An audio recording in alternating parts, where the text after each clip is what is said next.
Prolog. Di aula istana yang luas, pesta meriah tengah berlangsung. Dinding dipenuhi dengan hiasan-hiasan yang indah. Cahaya gemerlap dari lampu yang menghiasi seakan menciptakan suasana ajaib yang tiada tara. Para tamu berdandan anggun dan berpakaian mewah, berbicara dan tertawa riang sambil menikmati hidangan lezat yang disajikan di meja-meja panjang. Musik yang merdu terdengar dari alunan instrumen yang dimainkan oleh para musisi berbakat, mengajak para tamu untuk menari dan menikmati pesta. Tampak Kaisar Aldrich yang sedang duduk dengan tenang di atas singgasananya yang megah. Tahta yang terbuat dari emas dan berhias permata mengkilap menunjukkan kekuasaan dan kekayaan sang kaisar. Wajah Aldrich yang tampak datar, tanpa ekspresi apapun yang mencerminkan kebahagiaan atau kegembiraan.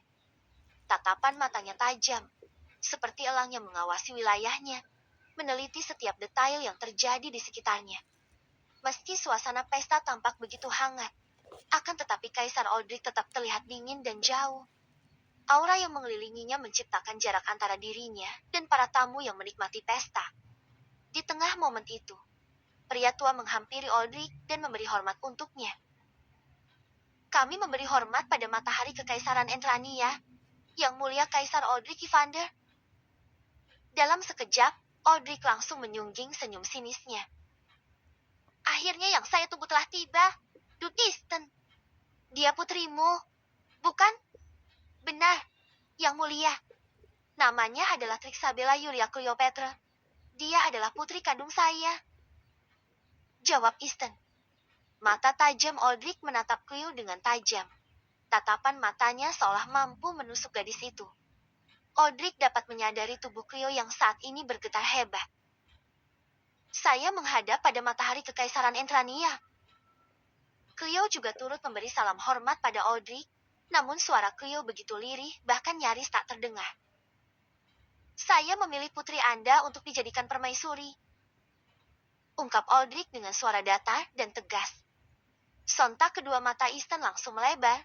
Pastinya dia terkejut dengan Aldrich yang justru memilih Cleo untuk dijadikan permaisuri. Tak hanya itu, Easton juga tidak akan rela jika putri satu-satunya diserahkan pada Aldrich, karena Easton sangat mengerti bagaimana sikap Aldrich. Dia tidak akan membiarkan putri kesayangannya mati di tangan pria tanpa hati nurani itu.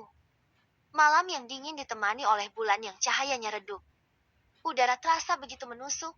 Bulan hadir sendirian tanpa ditemani oleh bintang. Saat ini di sebuah rumah sederhana, terdapat beberapa pot kecil yang tersusun rapi di depannya. Seorang wanita berdiri di depan rumah, seraya berjalan mondar-mandir layaknya manusia yang tengah kebingungan. Itu orang gila ya? Gak pernah pulang ke rumah, tapi sekalinya pulang malah nyuri duit gua. Tolong! Umpatnya. Namanya adalah Stella Arsena, wanita berumur 20 tahun yang hidup sebatang kara. Wanita itu masih memiliki seorang ayah, namun dia tidak pernah mendapatkan perannya sejak dulu. Bahkan kata ayah seringkali membuat Stella muak. Lapor polisi juga nggak lucu. Orang yang nyuri aja bokap gua sendiri. Entah di mana letak otak manusia tolol itu. Kesal Laura. Padahal itu duit mau dipakai buat kuliah, malah dicuri. Udah nggak habis pikir sama kelakuannya. Harusnya gua pindah aja sejak awal biar si tolol itu nggak tahu keberadaan gua. Sedari tadi wanita itu sibuk mondar-mandir, merasa khawatir perihal uangnya yang dicuri oleh ayahnya sendiri. Stella takut ayahnya akan menghabiskan semua uangnya. Bajingan! Umpat Stella lagi. Sudah lebih 3 jam Stella menunggu ayahnya di luar. Merasa lelah, Stella memutuskan untuk masuk ke dalam. Sedari tadi Stella tiada hentinya mengumpati ayahnya sendiri. Ada gitu manusia nggak punya otak kayak dia. Kesalnya. Gua ngumpulin duit itu selama 2 tahun. Waktu SMA gua sampai bela-belain kerja paruh waktu biar bisa kuliah. Dan bajingan itu dengan santainya ngambil semua duit gua. Stella membanting dirinya sendiri di atas ranjang. Dia merasa lelah pada semua lika-liku kehidupannya. Bunuh diri aja kali ya. Capek banget gua. Keluhnya. Alih-alih tidur, Stella justru kembali beranjak dari ranjangnya. Wanita itu menghampiri rak buku yang berada tak jauh dari ranjangnya, Lalu kemudian dia mengambil salah satu buku novel favoritnya. Baca buku bentar deh, biar gak gila. Perlahan, Stella mulai membuka satu persatu halaman yang ada di dalam buku tersebut. Dia terhanyut dalam alur yang ada di buku tersebut. Hingga tanpa sadar, dia sudah menghabiskan waktu 5 jam hanya untuk membaca setengah halaman dari buku itu. Bintang 1000/10. Ini buku bagus banget sih. Pemeran utamanya beruntung banget bisa transmigrasi ke tubuh seorang putri kaisar pula.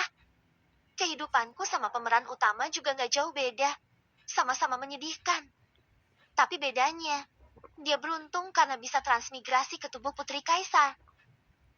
Iris Stella, wanita berumur 20 tahun itu tengah membayangkan betapa bahagia dirinya jika dia menjadi pemeran utama yang ada di dalam buku novel yang ia baca. Stella membalikkan tubuhnya menjadi telentang. Kelima jarinya terangkat ke atas, menutupi cahaya lampu yang masih menerobos melalui celah-celah jari-jarinya. Andai aja gue bisa lahir lagi di dunia lain, di dunia yang penuh sama sihir. Nggak minta yang berlebihan, nggak harus lahir sebagai seorang putri atau anak dari seorang bangsawan. Gue cuma mau punya orang tua yang akal sehatnya masih berfungsi dan sayang sama gue. Lahir jadi anak petani juga nggak apa-apa deh. Yang penting orang tua gue nggak gila dan bisa pakai otaknya. Keluh Stella. Stella kembali bangkit dari ranjangnya. Dia terduduk seraya meletakkan tangannya di meja belajar yang berada di samping ranjangnya. Mata Stella menatap tajam ke arah gelas plastik yang berada di sudut meja. Gua percaya dunia lain itu beneran ada, dan gua percaya transmigrasi maupun reinkarnasi adalah hal yang nyata. Karena sihir.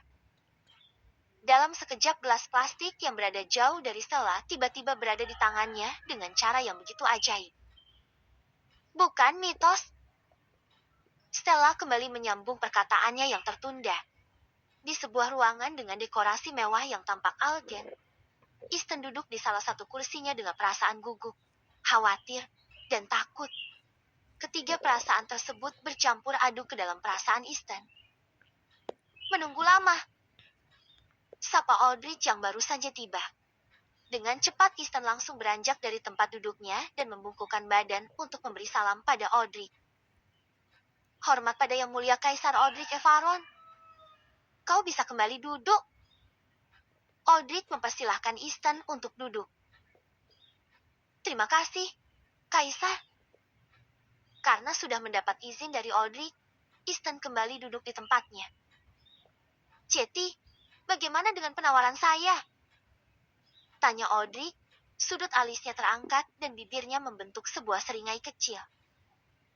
Mohon maaf sebelumnya, saya tidak bermaksud untuk menentang keputusan Anda. Akan tetapi, Cleo adalah gadis yang lemah dan dia tidak memenuhi syarat sebagai seorang permaisuri. Peri kaca, itu julukan untuk putrimu bukan? Kekeh Aldrich mampu membuat bulu kuduk Easton berdiri. Benar, ia yang Emulia. Lirik Easton yang bahkan tidak berani menatap Aldrich. Begitu ya, diberi julukan peri karena sosoknya yang seindah peri. Lalu kemudian diberi julukan kaca karena sosoknya sangat rapuh seperti kaca. Aldrich terkekeh padahal tidak ada hal lucu di dalamnya. Menarik, sangat menarik. Tak hanya terkekeh, Aldrich bahkan bertepuk tangan. Saya menginginkan gadis itu. Sambung Aldrich lagi, membuat Easton melebarkan kedua matanya. Tapi Yang Mulia, dia tidak layak menjadi seorang permaisuri. Sosok Anda yang agung dan perkasa tak layak bersanding dengan gadis lemah yang mudah sakit. Dia tak pandai berbicara dan dia sangat pendiam. Bahkan dia sangat bodoh dan seringkali ditindas oleh pelayannya sendiri. Sebisa mungkin Easton berusaha membuat Cleo menjadi buruk di mata Aldrich, karena dengan begitu Aldrich tidak akan memilih gadis itu lagi. Saya tetap menginginkan gadis itu. Pertunangan akan diadakan besok dan saya ingin gadis itu dipersiapkan. Tuntut Aldrich. Tapi Yang Mulia, putri saya benar-benar sangat lemah. Dia tidak layak bersanding dengan Anda. Suara Easton semakin mengecil, menandakan betapa frustasi dirinya. Bukankah itu bagus? Semakin lemah dia, maka akan semakin mudah untuk menghancurkannya. Kau mengerti bahwa saya suka mangsa yang bodoh, Dutiston. Seringai lebar tergambar jelas di bibir Aldrich. Easton menelan salivanya secara kasar. Ia benar-benar tak habis pikir dengan pola pikir Aldrich. Sebelumnya Easton memang tidak mempermasalahkan perihal bagaimana cara Aldrich bermain dengan para wanitanya. Namun kali ini yang menjadi korban adalah putrinya sendiri. Tentu saja Easton mempermasalahkan hal ini. Ada apa? Duke Easton, sedari tadi kau terlihat sangat kaku. Bahkan kau terlihat gemetar. Kekeh Aldrich terdengar begitu meremahkan. Atau jangan-jangan kau berencana membantah keputusan yang mulia Kaisar Aldrich Evander? Sinis Aldrich namun tetap setia terkekeh. Keputusan ada pada tanganmu sendiri, Duke Easton. Menyerahkan putrimu padaku, atau menyaksikan gadis itu melayani 10 pria dalam satu malam. Ancamnya. Kali ini Aldrich sudah tidak terkekeh. Dia tertawa dengan begitu puas. Begitulah sosok Aldrich Evander. Manusia yang menganggap penderitaan manusia lain adalah kesenangan. Manusia yang tak memiliki hati nurani. Manusia yang menggunakan otoritas miliknya dengan cara yang mengerikan.